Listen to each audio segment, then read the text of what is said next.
Je dispose ici d'une application ClickSense, qui pour l'instant n'est pas publiée, qui est dans l'espace de travail sur laquelle j'ai plusieurs feuilles, dont notamment une feuille de détail ici, qui est en fait un simple listing de mes infos les plus importantes. Ce que j'aimerais au niveau de cette application, alors que ce soit sur cette feuille ou sur d'autres feuilles, tout simplement, c'est qu'il y ait des sélections par défaut qui soient appliquées au moment où je rentre en fait dans l'application, où je rentre dans la feuille. Je vais prendre un exemple très simple. Je voudrais par défaut qu'il y ait l'année 2014 qui soit sélectionnée. Donc ici, la dernière année de mon exercice qui est présente dans ma base. Donc ici, et ceci pour m'éviter du coup à chaque fois aller la sélectionner dans la liste. Donc il y a trois possibilités qui sont plus ou moins bonnes en fait selon le réel besoin. On va commencer par présenter la première qui est en fait d'utiliser ce qu'on appelle les triggers. Donc les triggers ou une action en français. Donc c'est une fonctionnalité qui est présente depuis la version de juin 2020 sur ClickSense et qui donne la possibilité d'avoir des actions qui sont prédéfinies. Donc on peut appliquer un favori, on peut effacer des sélections, on peut verrouiller des champs, mais on peut aussi, et c'est ce qu'on va utiliser ici, sélectionner des valeurs dans un champ. Donc là en l'occurrence, on va sélectionner le champ année. Et ici je peux soit le mettre par défaut, donc j'aurais pu écrire 2014, soit je peux ici mettre une formule qui est agrégée, donc on va dire que ça va être le max de l'année, en l'occurrence 2014, je vais valider qu'un entrée.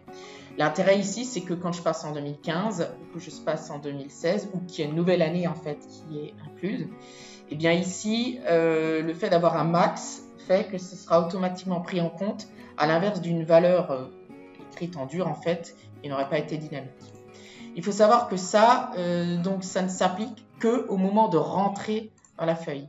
C'est-à-dire que là, je change de feuille et je reviens. Je vois cette fois-ci, l'année 2014, elle a été automatiquement sélectionnée. Je remonte. C'est pareil ici, j'ouvre l'application, je vais dans la feuille détail. Cette fois-ci, il y a bien du coup le critère qui a été appliqué. Mais je peux néanmoins le supprimer. Ce qui n'est pas le cas du coup, ce qui peut ne pas être le cas avec la deuxième option qu'on va montrer et qui est d'utiliser une extension cette fois-ci. Donc cette extension, on va juste la mettre ici, juste à côté. C'est une extension gratuite qui s'appelle Simple Field Select. Et c'est une extension qui est très utilisée dans la plupart des cas puisqu'elle a un peu le même rôle en fait que les volets de filtre, mais elle donne un peu plus de possibilités. Donc ici, on va lui chercher le champ qu'on veut utiliser. Donc en l'occurrence, le champ que je vais utiliser, ça va être l'année.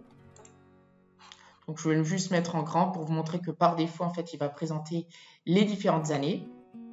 Donc après, je peux changer la présentation, dire que je veux du vertical, de l'horizontal. Vous voyez, je peux même avoir des checkbox ou des boutons radio. Ça, c'est à vous de jouer. Mais ce que je peux faire au niveau de l'aspect, dans le bloc sélection, c'est qu'ici, je peux avoir du coup également des sections par défaut.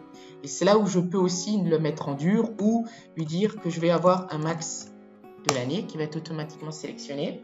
Mais ici, j'ai un peu plus de possibilités que le trigger, c'est que je peux lui dire soit j'en sélectionne qu'une, soit je peux en sélectionner plusieurs. Et là, dans la deuxième barre, je lui applique d'autres critères. Par exemple, si je mets également 2013, eh bien, il va y avoir 2014 et 2013 qui vont être sélectionnés. Donc là, pourquoi il n'a pas été pris en compte? Tout simplement parce que je suis en édition, je suis déjà dans la feuille. Mais là aussi, où c'est important, c'est ce petit bouton-là, c'est Select Default Only Once. C'est-à-dire que si je coche cette case, cette sélection par défaut ne sera appliquée qu'au moment de rentrer dans la feuille. Parce que si je ne la coche pas, chose que je fais, je vous montre. Du coup, je change de feuille, je reviens. Voilà. Et bien ici, je ne peux pas supprimer le filtre. Il y a 2014 qui est forcément sélectionné et qui est imposé en fait à l'utilisateur. Bon là, il est un peu tronqué, donc il faudrait peut-être changer l'affichage et remettre quand même en fait de l'horizontal. Et alors, juste d'autres petites options. On va ici au niveau de l'aspect général désactiver le menu sensitif pour qu'il n'y ait plus en fait le tri, et on va en fait ici dans Search Settings, on va enlever la recherche pour qu'il n'y ait plus la petite loupe. Comme ça je vois directement en fait toutes mes valeurs, et on va juste l'agrandir un petit peu. Voilà. Donc après ici je peux éventuellement en sélectionner plusieurs. Néanmoins, je le rappelle, quand je supprime, eh bien, en fonction de vos paramètres, il va repasser tout le temps sur 2014.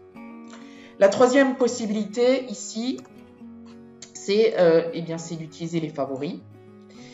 C'est-à-dire qu'ici, je vais sélectionner 2014. Voilà. Et ici, je vais mettre un favori, créer un nouveau favori, lui dire que c'est donc l'année 2014. Donc là, ce que je vais faire, c'est que je vais enregistrer l'emplacement de la feuille. La disposition, c'est pas obligatoire. Et je vais créer et je vais valider. Et je vais faire un clic droit sur ce favori que je viens de créer. Je vais faire définir ce favori comme par défaut. Ce qui fait que là, encore une fois, eh bien, quand je vais rentrer dans la feuille, dans l'application même, je vais automatiquement voir la sélection qui va être appliquée et je vais basculer sur cette feuille. Là, par contre, le point faible en fait de cette méthode-là, c'est que je peux difficilement utiliser des formules parce que si je vais mettre en fait ici, on voit que les favoris vont se baser sur des sélections qui sont déjà faites et les sélections ne peuvent pas utiliser des agrégats comme un max par exemple. Ce qui fait que quand j'ai une nouvelle année, eh bien là je serai piégé, je serai obligé de reconfigurer mon favori. De toute façon, les favoris, depuis la version de juin, vous avez la possibilité de les partager à d'autres utilisateurs, ce qui fait que si vous le modifiez une fois, eh ben, en le repartageant, il sera modifié pour tout le monde. Néanmoins, c'est pas forcément aussi bien que les deux autres méthodes d'avant. Donc voilà, vous avez les trois méthodes, à vous de voir, il y en a probablement d'autres, mais c'était les trois auxquelles on peut utiliser facilement, sans trop de développement, sans trop de complexité. Voilà, je vous remercie de votre attention. Je vous laisse revenir vers nous si vous souhaitez davantage d'informations là-dessus. Et je vous laisse vous abonner donc à notre chaîne YouTube et à nos différents réseaux sociaux pour que vous puissiez profiter du contenu qui est posté. Merci.